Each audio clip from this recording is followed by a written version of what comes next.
Welcome to the annual Best Books edition of Behavioral Grooves, where Tim and I share some of the best books that we've had the chance to read and talk to their authors over the past year, that being 2024. And this, I don't know about you, Tim, but for me, this has become one of my favorite episodes, and hopefully for you as well, and hopefully for our listeners. So with that, let's begin. I'm Kurt Nelson. And I'm Tim Houlihan. I agree with you, Kurt. This is one of my favorite episodes that we do every year. And we typically do a top 10 book episode list to highlight some of the really great reads that we've had. And this year is absolutely no exception. It was a year of some really good books and some terrific ideas that you can take and use in your life, either your personal life or your work life. Right. And whether you read the paper-bound books or you got to read them electronically, or even if you just listened to them in the audio version, or if you didn't get to listen or buy or read them anywhere and you just heard us talking about them, right? Go out and buy the books because they're really great. But These are books that we think can enhance your life, or just give you some great insights into how we as humans operate. And this year, we're going to do it a little bit different. We're going to break this episode down into 4 different sections. And we'll start with books on leadership and how you can improve the way you navigate your work life. Yeah. And then we'll shift to books that you can use to enhance your personal and your work relationships. And then we'll end with a few books on critical thinking. All right. And so, again, all of these books have been written by authors who brought a behavioral science lens into their writing. Sometimes that was right up front, and sometimes it was a little bit more in the background. And actually, in a couple of them, it's kind of way in the background, but it was there, right? And depending on where you're at in life, you think we're going to find any one of these books really valuable. And we've read through them all, and we're bringing you the best of the best. All right. Absolutely. Absolutely, Kurt. So where should we start? Well, let's start with the leadership section, Tim. And what is your first book in there? So these are in no particular order, right? We had a hard. Is this fair to say, Kurt, that we did not try to rank them? These are not best first or best last or anything like that. Oh, I ranked mine, but yeah. Oh, you did? Okay. No, these are not in any ranking at all. These are the leadership. We did try to categorize them, as we've talked about up front. Yeah. So these were more about, these books at the beginning are more about leadership. So, yeah. So the first leadership book that I want to talk about is Both and Thinking. And it was written by Wendy Smith and Marianne Lewis. And it's really a book that helps readers cope with multiple knotted tensions at the same time. Like the book draws on more than 20 years of research that Wendy and Marianne have done. And they provide tools and lessons for transforming these tensions, or they talk about paradoxes, into opportunities for innovation and for personal growth. I thought it was really fantastic because Both and Thinking, they took this concept of both and thinking and went from this idea of it being kind of wishy-washy, I can't figure out, to actually helping people deal with very important opposing forces. I really like that. And they framed it in the form of discussions about paradoxes and how paradoxes are really underutilized and undervalued. Yeah, the concept that they talked about the paradoxes, I thought was really fascinating because it was a unique twist on this, right? This idea that these paradoxes are paradoxical by nature. And the truth of them is like, well, if one's true, how can the other be true? But they are. And how does that work? And all of these very different things, which leads to this both and thinking as opposed to, an either or type approach on that. And that from a leadership perspective, I think particularly as it relates to organizational thinking today, where everything seems so black and white and we have to do it this way or that way, it lended itself to being a really nice way of changing up that conversation that we have with ourselves. So yeah, well said. Okay, what's next on your list, or what's first on your list? Well, so this actually is a little interesting because we actually released this episode in 2023, but it came out right at the same time as our top 10 books. And so we didn't get to include it in last year. So I'm actually cheating a little bit here. So I'm going to go with The Friction Okay. Project by Huggy Rao. And so we released this in episode 387 back in December of 2023. And, it was Huggy and Robert Sutton, and they talk about how to become friction fixers. This idea that when we are at work, we're often dealing with friction. And we've talked about this in other episodes, but this idea of, hey, this friction project is, they looked and did some really interesting kind of case studies and research around how friction gets in the way, and actually sometimes how it can be used in order to help organizations and leaders be more effective. Yeah, I love this book because Huggy and Bob Sutton are not only really world-class researchers, but they're world-class business consultants as well. Yes. And so they bring this very real-world perspective to it and emphasize something that you and I have talked about in many episodes over many years about how friction isn't really good or bad. Yeah. It just depends on where it shows up and how you use it. Exactly. Add friction, to make bad things harder, and remove friction to make good things easier. Yeah, make doing the right thing easy, make doing the hard thing harder, right? And I like this idea. They also talk about trail guides, help show people the way, the sites, the environment, and just, make that part of make your experience their experience. And I think that as a leader is really profound when we think about how people show up from a leadership position. Again, fantastic book, filled with great stuff. Encourage people to go out and get it. Tim, do you have one more book in the leadership section here? I do. I have one more, and that was our conversation with Allison Fergale. Her book is called Likeable Badass, and that appeared in episode 431 back in September of 2024. First of all, Allison was just a delight as a guest. It's right. I mean, she's sarcastic and all the things that you and I love in talking to people. But the book is really equal parts behavioral science and life hacks. I felt like the book really weaves together this very rigorous research with actionable advice and impactful stories. And it's really targeted at trying to help women primarily. But of course, like I go back to our conversations with Linda Babcock on the No Club, like, sure, it's written to help women, but it's men that need to read it. Right. Yeah. And so very true. Like Allison's book is warm and it's heartening, but it's also evidence-based and it's full of practical strategies for success, and it's humorous. I mean, she doesn't mind interjecting herself into it. Well, and it's I love this idea. She talks about the difference between power and status. Very cool concept, and they're not the same. And that we should be striving for status as opposed to power. And particularly, again, for women, this book, I think, really highlights a lot of the challenges they face, but also gives some real practical tips on how people can show up. And again, it isn't just for women, but obviously she wrote it for that. But this idea of how do you show up in being with empathy and having this likable aspect of it, but still holding the line, still being that badass. And so it was great. So, all right, let's switch to work life. All right. So, Tim, let's talk about some of the books that are in our work life category. I think we only have a couple, but why don't you start? There are just a couple, but I thought the two that we had two guests around this one particular book because I thought it was a really cool book. And the book is called Is Your Work Worth It? And it was co-authored by Christopher Michelson and Jen Toasty Karras, right? And Christopher and Jen ended up appearing in separate episodes. Yeah. So it's kind of, the double bang for the buck, but they were in episodes 447 and 448 back in November. I think that this is a valuable book because it combines scholarship. It's got cultural artifacts like film and literature and inspiring stories to help us clarify what worthy work looks like.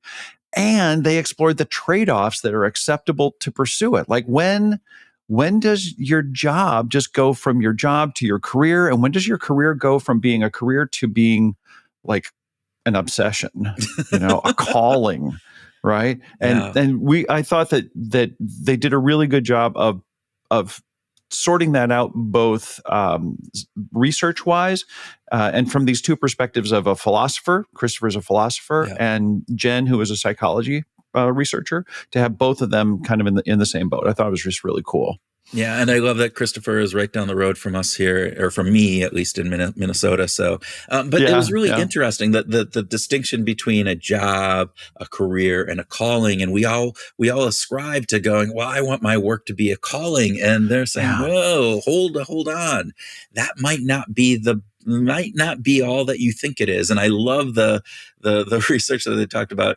Do you want to be a garbage collector or a first chair in a symphony orchestra? And who actually finds their job more better, right? And it's not what you think. So there you go. And I think the other piece of this is it fits with a lot of what we've been talking about finding your groove in work. And, is it a job? Because sometimes having a job can be exactly what you need in your life. You don't need to have a career. You don't need to have a calling, because you get that elsewhere in your life. And so understanding that every job, every place that you work might not need to be that career or even a calling, or it might. And you just have to understand the trade-offs that you have with that. Yeah. You and I just had a conversation with some friends of ours who, and I'm going to use me as an example because I don't want to give away who said this, but there's the Tim Houlihan Inc., right? That is sort of superordinate to the Tim Houlihan as the employee of this organization. Yeah. And to always make sure that we're kind of ratcheting up to who are we serving here? We're ultimately serving ourselves and our career needs long term, our big picture self, not just, I'm going to express everything that I can ever be in the whole world in this job. It just doesn't have to be like that. And the last thing I want to say about this book is that it really addresses head on this whole thing about no one ever said that they, on their gravestone, that they wanted to spend more time at the office. So this, right? So this is, I think it's just a cool way of approaching it. Okay. So with that, I think there's one more in this category. Kurt, did you had a book? Yeah. So Burnout Immunity by Candy Weens. And we talked with Candy way back in March of 2024, episode 406. And really what this book is about is this idea that, hey, we have been living in this chaotic, stressful, crazy work world, actually world in general. And that stress is this evil, invisible bug, especially at work. And how do we overcome that? How do we work within that? How do leaders communicate the big deal that stress is and how to help people out? I really thought this book did a nice job in laying that out and putting that in a real application focused perspective, but also just brought up some really great research into the whole element of burnout and how that fits in and how it's just kind of becoming a epidemic across the world. So. Yeah, this book really resonated for me. I thought Candy's work is great. Like the research foundation is just fantastic in it. But my wife is actually a communications director at S&P 500 firm, and so like I see the tremendous amount of change that happens in corporations all the time, and all that change causes stress. And so how do you leverage that in a way that ameliorates some of the stress? Right. Yeah, it's interesting because we've talked about this, and actually I think we're going to do a couple episodes later this year in 2025 on this idea that of stress and the change and the pace of change and how change has become so ubiquitous within the business world that we don't have a chance to slow down. We never get a chance to just have status quo. It is constantly evolving and moving, and that is really great. And really, I think Candy laid out a really nice recipe for success. Right, this clear intentions, gratitude. Oh, I love the part where she talked about gratitude and effective communication, as you just mentioned. Your wife works in that world, and it's just really a key piece about as a leader in different paths of that. So All of that will enhance motivation, engagement, and particularly during these times of change. So absolutely. Okay, we are going to take a break from this book list really quickly to hear from our sponsor, Behavioral Groups. what? It's not our sponsor. How can they sponsor us? That's us. That's us. I know. Here's what I think. We should have It's us Behavior sponsoring Shift. us. We should have Behavior Shift sponsor us. You know, the company that I have that creates all those great tools to help people change and to reach their goals and improve their decision making. I don't know, maybe we could talk about the guided journals that we do and we can sell, and people could potentially buy those, like Brain Shift or Daily Shift or quick application modules like Goal Shift or Decision Shift. Maybe we should have them sponsor us, Tim. Maybe we should just be doing all of this. But no, we have to just have Behavior Groups sponsor ourselves. It's still a little bit of a circular argument because it's still your companies. Fine. But we should talk about the great products that like Brain Shift and Daily Shift. And so we'll be back in a minute.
Okay, we returned from the break there. Thank you guys for dealing with our little kind of shenanigans as we go forward with that. But and we're back into the Behavior Group's top books of 2024 list, and we're starting off with the relationship category. Again, had a really good piece here, and I'm going to start this off with Mike Norton's book, The Ritual Effect.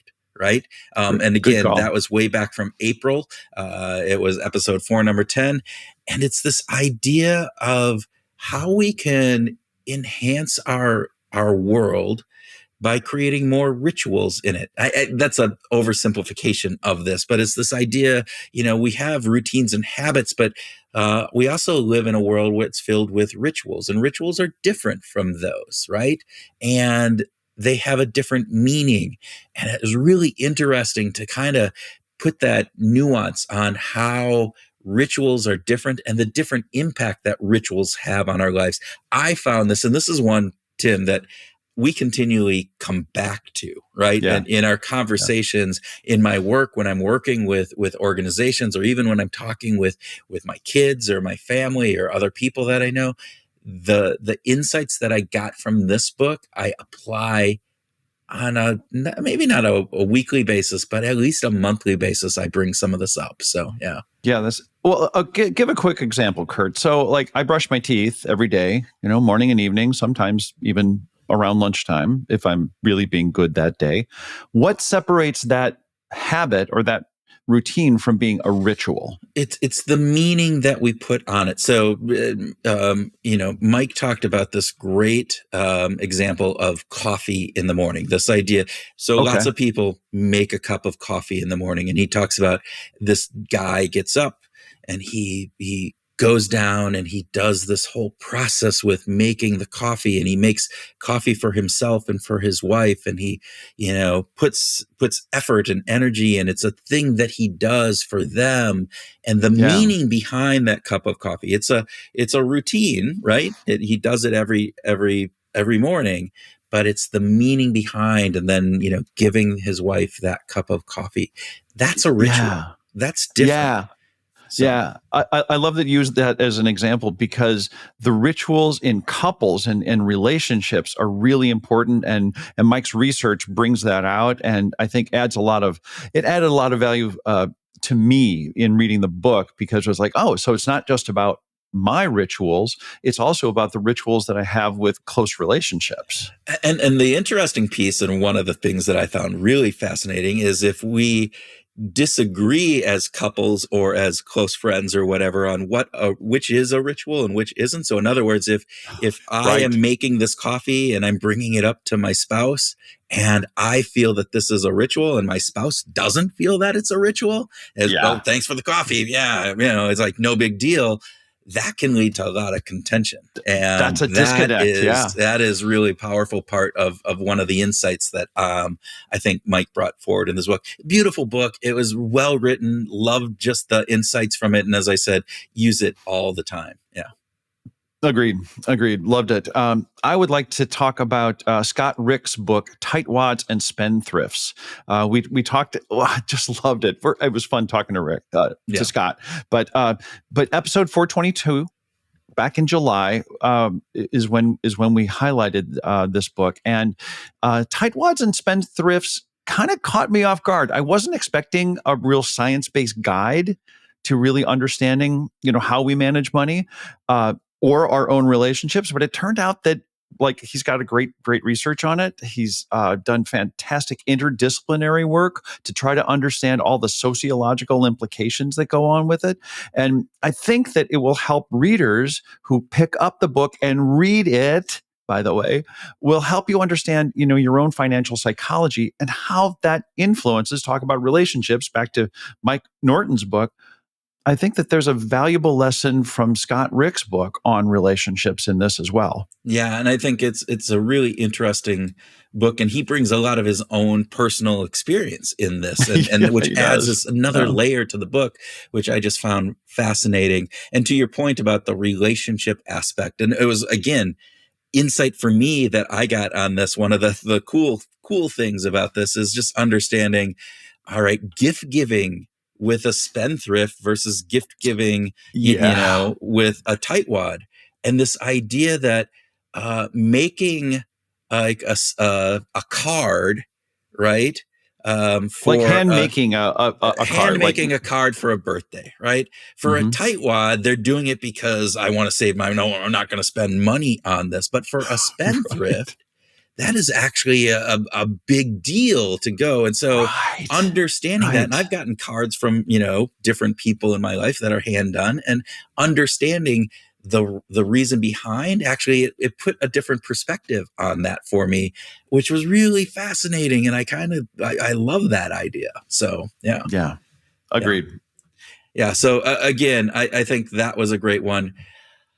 And I will say, I know we're not ranking books, but of the books that I have, this is in the top two. There's two of these that I will have to Wow. say. So Wow. my next, Okay. not this next book, the one that I'm talking about. Not that not that Spendthrift and Tightwads is not a See, great book. this It is the is. It's in our problem. top books here. Um, Scott's book is great. it Yeah. is. But it is David Robson, The Laws of Connection. And again, this was episode Mm. 425 back in July. David, this is the second time we've had him on. He wrote another one of our top 10 books from a few years ago, The Expectation Effect. But this was so, so well written, and such fascinating research into the connections that we have in our lives and how important they are and how we can Yeah. improve the laws around those connections, what we can do in order to bring in some and enhance that. And David brought in some new concepts. Again, he's an author. He's not the researcher, but he is a science communicator. So he Yeah. gets this and he researches it and he writes so eloquently about it. And so he brings in these concepts such as the liking gap, the novelty penalty, the fast friendship procedure, the beautiful Yeah. mess effect. Oh my God! And then Yeah. the Japanese art of Amea. I can never pronounce that right, but and it doesn't matter if we're shy or confident, introvert, extrovert, right? It's all about how we can build deeper relationships. And the book, I think, is a really nice way of showing us how. Yeah. David is a world-class science communicator. He's a fantastic secondary researcher on his own. I think he just does great, and he's a terrific writer. For me, since it was The Law of Connection, the book, and like all I could think about was how much fun it was to connect with him for the first time back at Abbey Road when we at Abbey Road Studios. Of course, you go back to the Abbey Road piece. Of course. Well, it was a great place to meet him, and of course, it was a great place to do some recording. But it was just a great place to connect with him, and like we'll always have that. Yeah, like we will always have that sense of connectivity with him. But for me, the book revealed some really cool tips on connecting creatively, on how to use collaboration and communication in ways that are ways to connect us. And for me in my life, this was not only sort of the confirmation biases, oh yeah, this makes a lot of sense, but it was really good tips on how things work together. And he gave a great example of about West Side Story, and about how the creators of West Side Story were not likely collaborators. Right. And yet they were good at communicating with each other. They absolutely agreed on what they wanted to achieve, and they created, through their connectivity, this magnificent, piece of modern theater. Right. In West Side Story. And I think one of the big things, though, I like this book so much, is he starts off the book talking about how come connections are so important, and the impact that they have, and everything from the Harvard study that has been going on for 70 plus years now, about showing that connections are the number one thing that lead to, people having what they consider a successful and fulfilling life. And so it's really important stuff, even to like the number of heart attacks that people have, the more connections you have, and how that correlates. And so all of this is not just about like, oh, it's a great way to make connections. He brings it into this larger picture of leading a more fulfilling and better life, which is about what we talk about, finding your groove and all those different pieces. So, all right, Tim, you have one more here, I believe. In the relationship category, I do have one more. And this was kind of I don't know, for us, I think on Behavioral Grooves, it was a bit of a side bent, kind of a thing, like not exactly a straightforward, call. But we had Topaz Adizes on, and he wrote a book called 12 Questions for Love, a guide to intimate conversations and deeper relationships. And we featured him in episode 395 back in February, time of love and all that kind of stuff. But he's not a scientist, but the book is based on thousands of observations that he's made. And it's a really cool way of boiling down sort of the most important things that we can talk about in loving relationships through these 12 carefully crafted questions. And I felt like it was a really interesting, it's well written. The book is well written and brings some really good points to the table.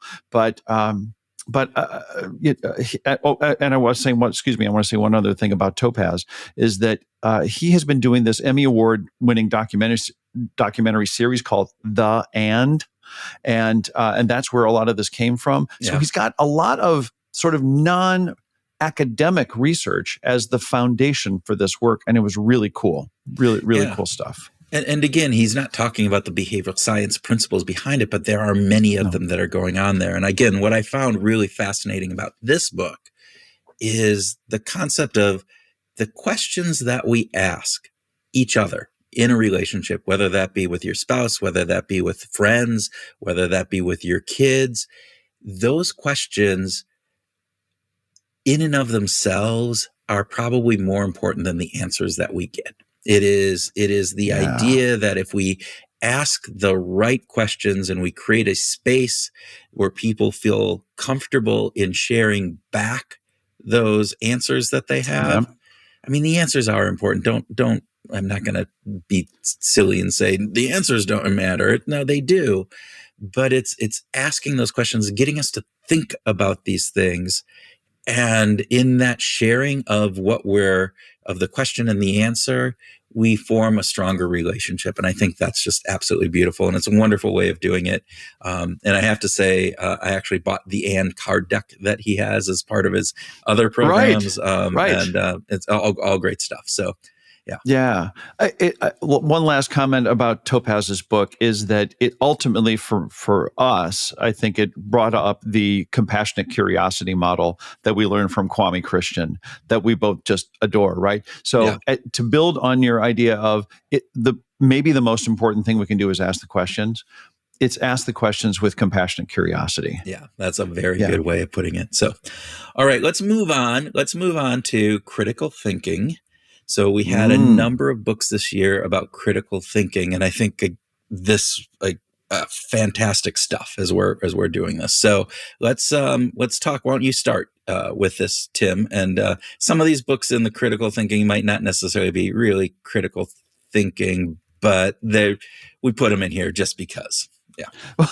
Well, because we didn't want to have 19. The first one that you're going to talk about, it definitely is critical thinking. I mean, absolutely. Okay. So the book that we want to start this critical thinking off with is "May Contain Lies." It was by Alex Edmonds, and he's a fantastic economics researcher. We featured him back in episode 419 in June, and he's an economist, and he teaches us how to separate fact from fiction. He uses these great examples from wellness gurus, tragic fabrications of his backstory, to the blunders that led to the Deepwater Horizon disaster, to all kinds of problems.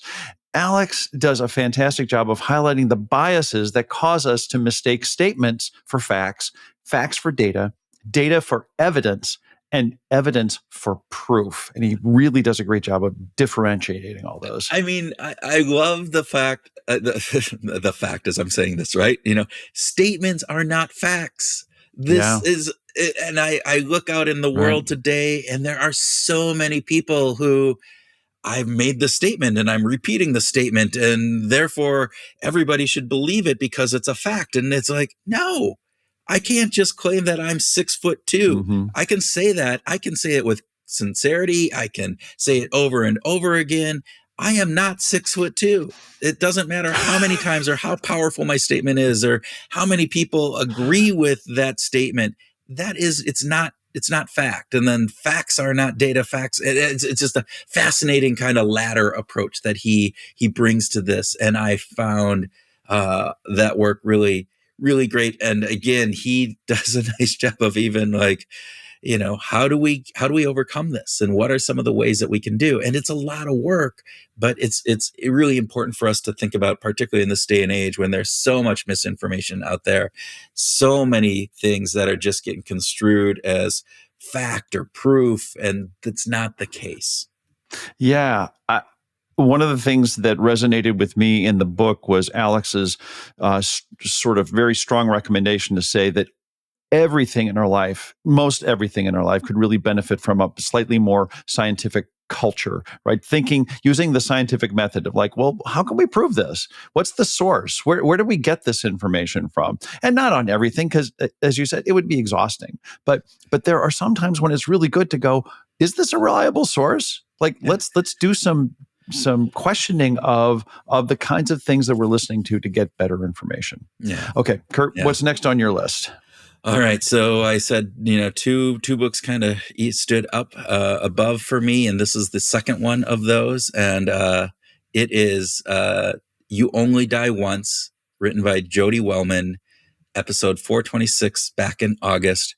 It was probably the funnest read, I think, for me this year, for sure. It was fun. Just the style of writing, the humor that's in it, but the science as well. And it brought all of this great research from a topic that, again, was a unique perspective. It is this idea of bringing in insights, practical takeaways, and research-backed content from the idea that we live only for a set amount of time and that we are going to die.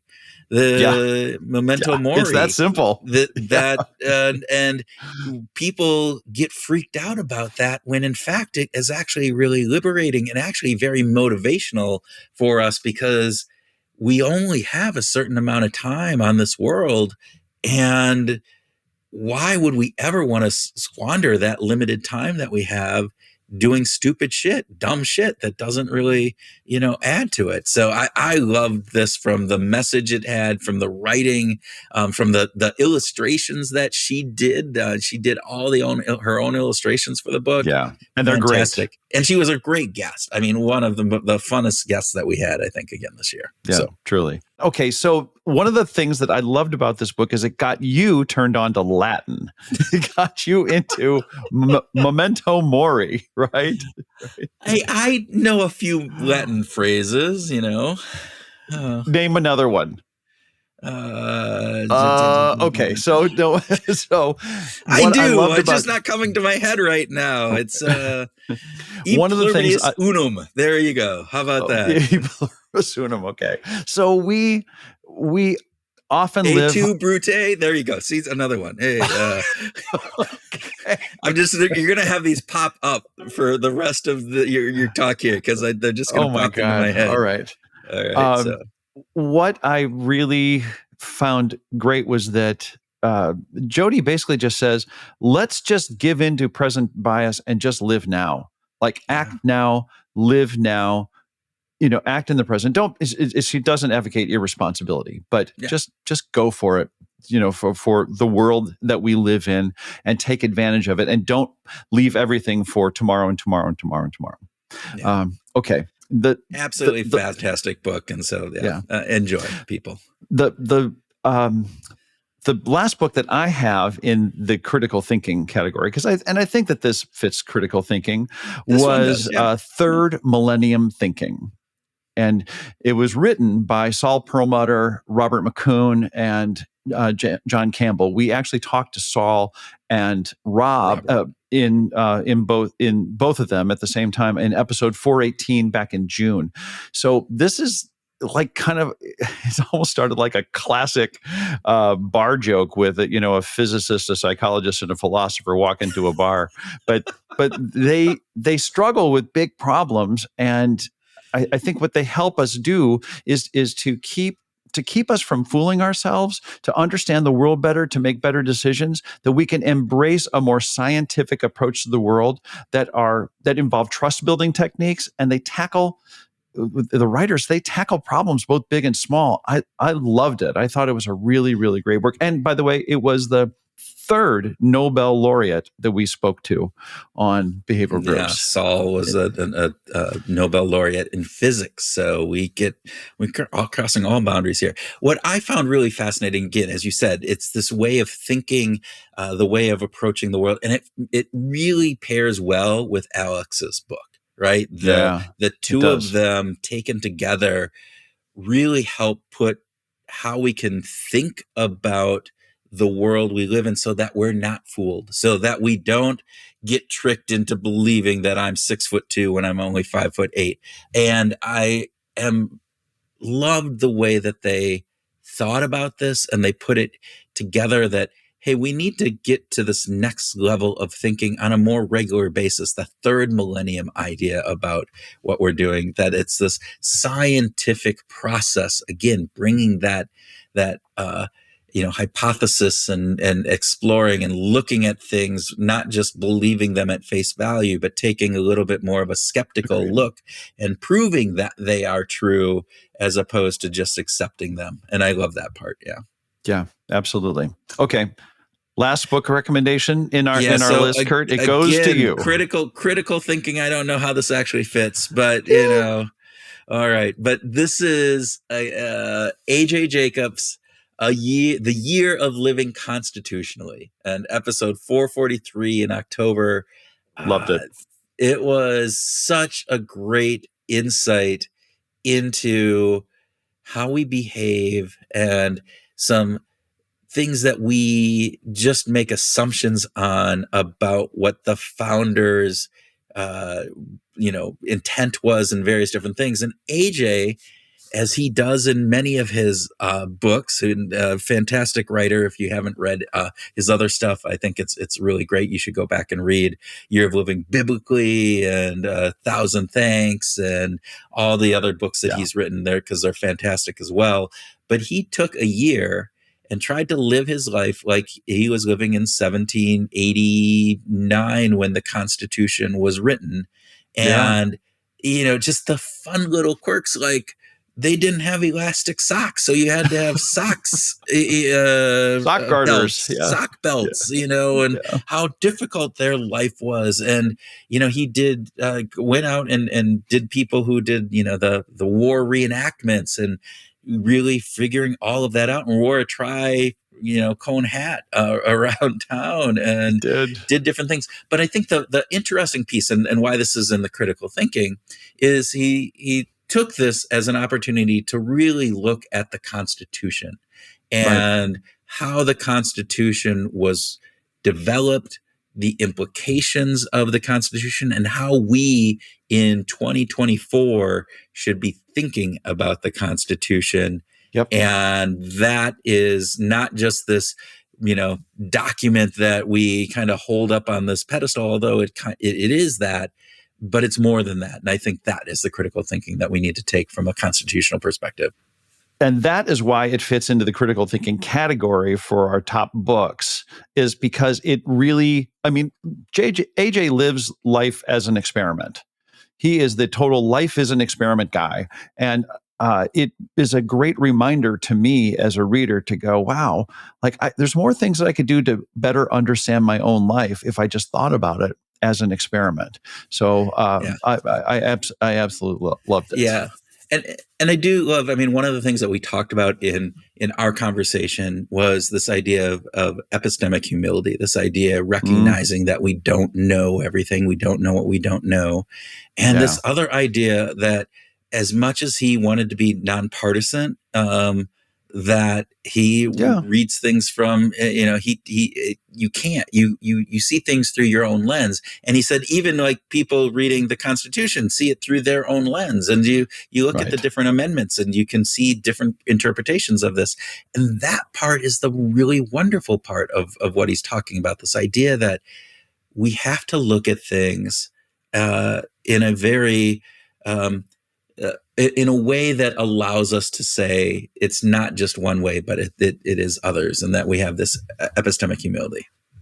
We also, both of us, walked away from that book and our conversation with AJ making election cakes. Yes. I think the cool thing was that he inspired us, and I loved going to vote on election day, walking up to the poll place and I didn't actually make cakes. I used Rice Krispie treats, but with red and blue M&Ms in them. I bought cupcakes, so there you go. So, but when I walked up, I was, there's pollsters outside, and there's all kinds of people from the Republican side and all kinds of people from the Democratic side. And when I offered both of them Rice Krispie treats, there was just sort of this, we're just Americans. We're just going to have a Rice Krispie treat. Yeah. We're humans. I love it. Yeah. Yes. All right. We could go on and on about some of the other books that we did. This year was a little interesting because we had a couple big series. And so we had a few, a while where we didn't have authors on for a big part of the year. So, but really excited about the authors that we did have, and every single one of them, shout out to Newell Walsh and to, a couple others that we had that we've so many great books and different pieces that it's crazy. We absolutely did. Yeah. Absolutely did. It is the holiday season, and I would just like to do a little shout out that if any of you listeners are thinking about asking yourself the question, like, what can I get Kurt and Tim for the holidays? Oh, I know what you can. What would you like for the holidays, Kurt? I would like a brand new car. How about that? Is that what we want? I was thinking of something a little. How about Bitcoin? A couple Bitcoins. Just one. And just send us some Bitcoin, right? Right? Is that what we're talking about? No, I think that I was thinking more in terms of how could you gift behavioral grooves, maybe, and Oh, okay. Yeah. So if you're not a Patreon subscriber, you could go out and just for the cost of a cup of coffee a month, you could just subscribe to Patreon. Or maybe that's too much. Maybe you just want to just sign on as a subscriber to our YouTube page, Yeah. or anything like that, or just be a subscriber to our newsletter. Oh, yeah. Hell, just sign up. It's free. That's the Yeah. message. All right. I like yours better than mine. Well, I don't know if I got. Yeah, I might like mine too if I received them, but I If you like received it, Yeah, yes. there you go. Absolutely. Yeah. So, again, we are eternally grateful for all of the listeners that we have, and it's the holiday season is also at the end of the year. We get a little bit nostalgic, and we have had a fantastic year. It's been great. I mean, the opportunities that we've had to talk, as we've said, with Nobel laureates and to the great researchers that we've had. And it's all because you guys listen in to us. And so we are so grateful for you listening in, for you, joining our Facebook community and talking with us and sharing ideas and different pieces and all of the aspects that we just take for granted sometimes. And I don't want to do that. And I just want to say thank you to all the listeners out there, all the groovers out there in the world. So. Same from me. Lots of gratitude, lots of thanks. And with that, groovers, we hope that maybe you can order some of these books and take some of it in your own pace and use them to go out and find your groove.